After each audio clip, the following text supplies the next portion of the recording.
And I'll tell you this from experience, it doesn't take long for that panic to set in. I lived through an outage once where the power was only down for 4 days, and let me tell you, by day 2, it felt like civilization itself was unraveling. The fridge was already stinking, the gas stations were shut down, people were lined up at the few stores that still had doors open, arguing, grabbing, desperate for bottled water and batteries. By the third night, the neighborhood was pitch black. No street lights, no porch lights, just pure silence broken by the occasional car alarm or generator sputter. And that's when it hit me. Modern life is a lie we all tell ourselves.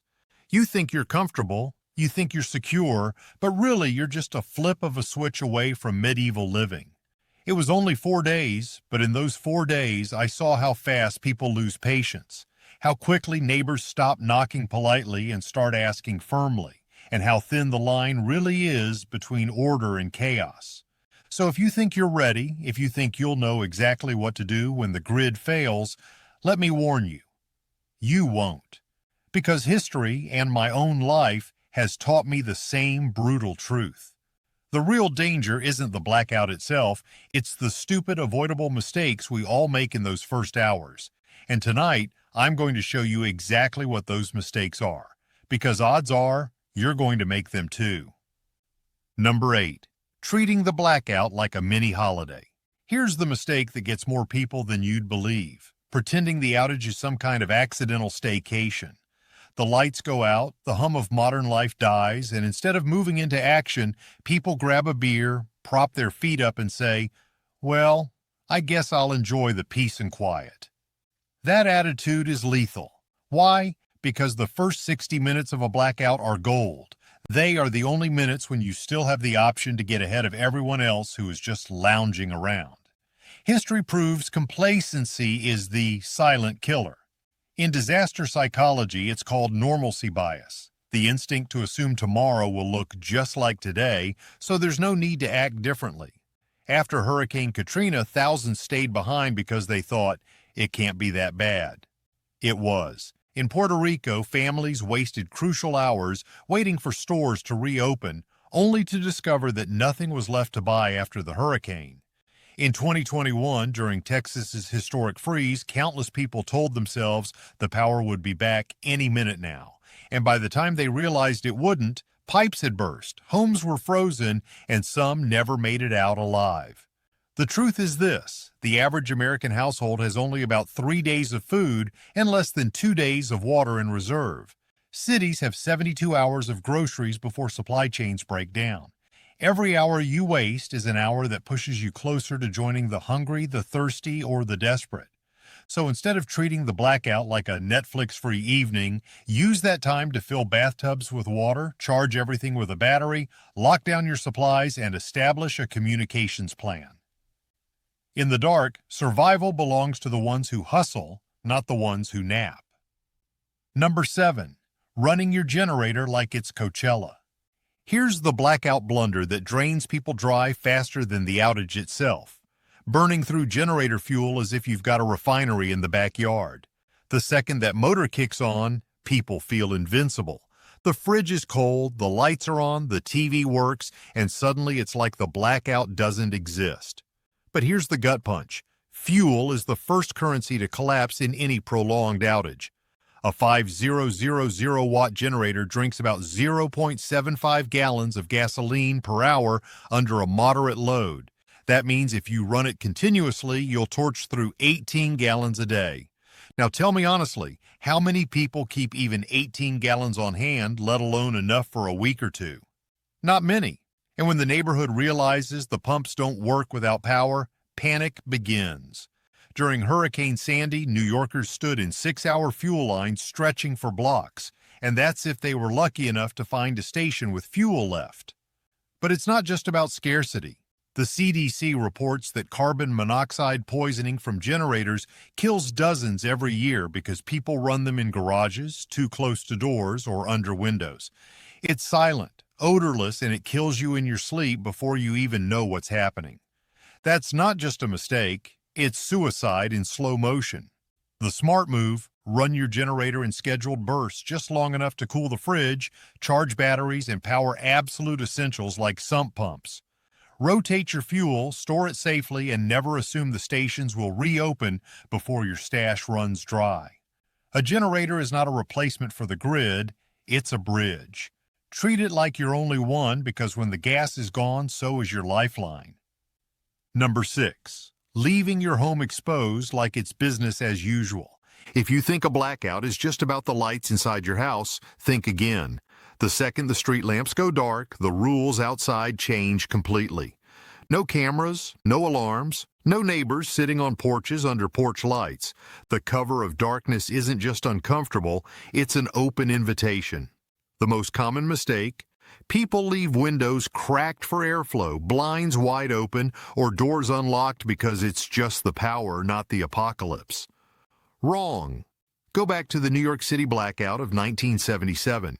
In less than 24 hours, 1,600 stores looted, 1,000 fires set, 3,700 arrests. The blackout didn't create criminals. It gave them an opportunity. And it doesn't take a mega city to see this play out. Even in small-town outages, petty theft spikes because people know cameras and alarms are useless. Worse, some households rely entirely on smart locks, doorbell cameras, or motion lights, all of which die with the grid. Suddenly, you're back in the 19th century with only locks, dogs, and trusted neighbors as deterrents. Here's the reality. Desperate people act differently in the dark.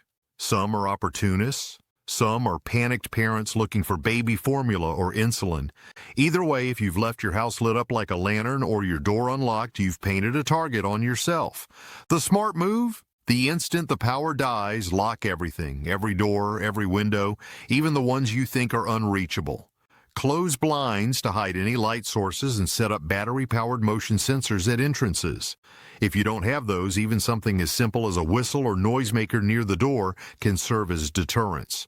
And above all, connect with your neighbors.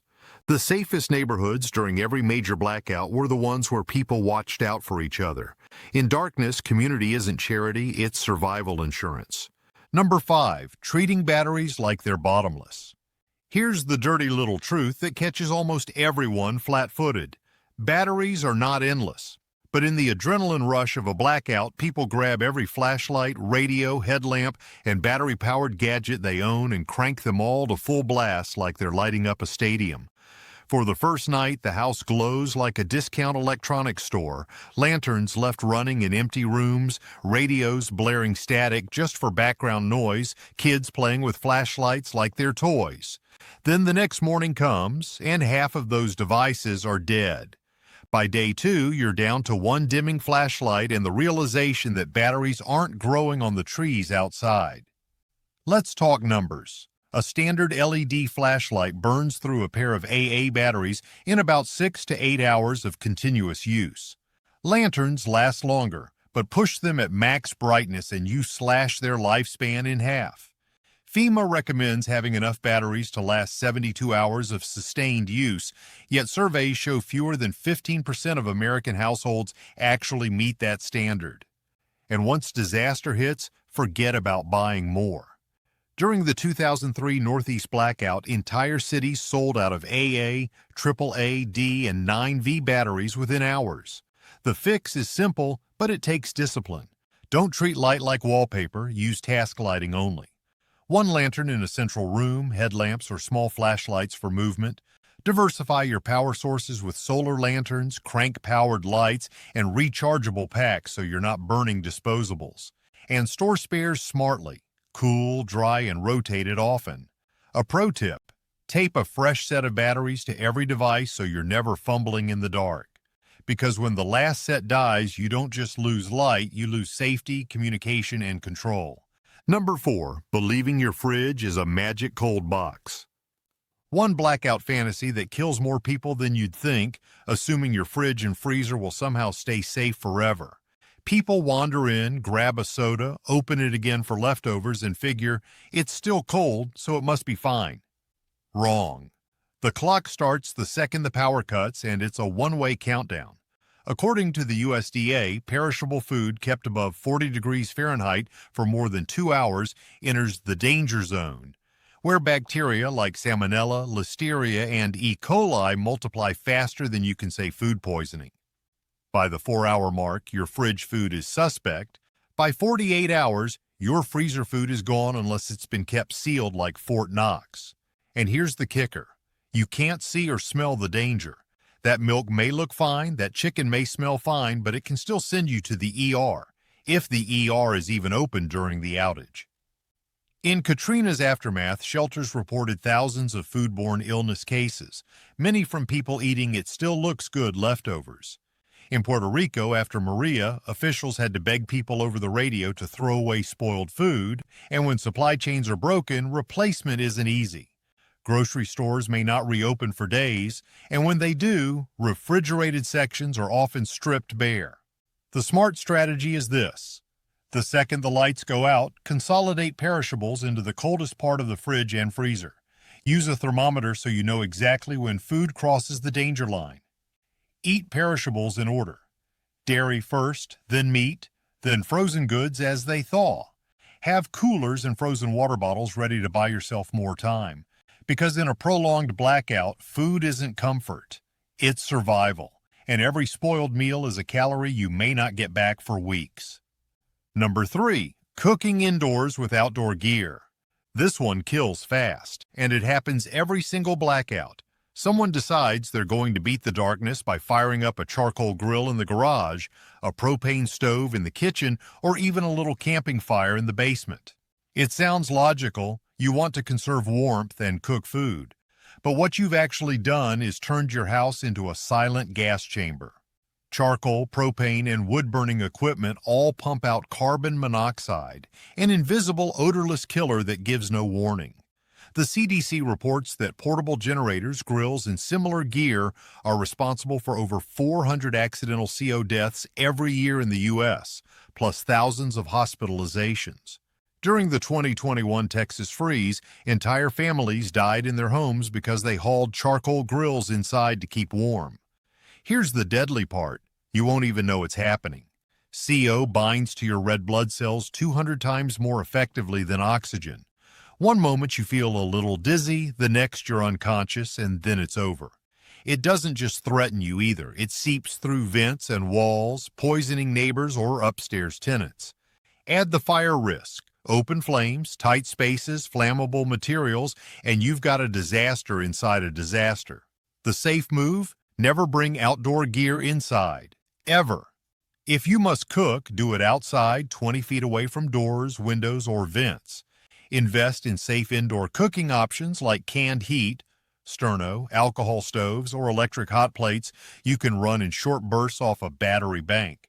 And always keep a battery-powered CO detector in your home. A blackout is stressful enough.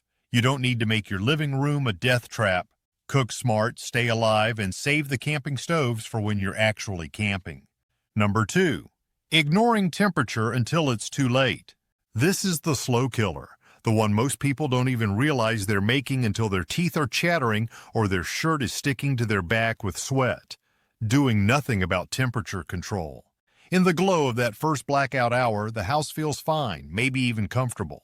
You think, it'll hold like this for a while. But here's the brutal truth. Without active heating or cooling, your home doesn't stay stable. It drifts toward whatever's outside. In a summer heat wave, the inside can soar into triple digits in less than 24 hours. In a winter storm, you can drop below freezing by the next morning. That's not just discomfort, that's deadly. During the 2021 Texas freeze, more than 240 people died, many of them inside their own homes. In the 1995 Chicago heat wave, over 700 deaths piled up in less than a week, most of them seniors who simply waited too long to act.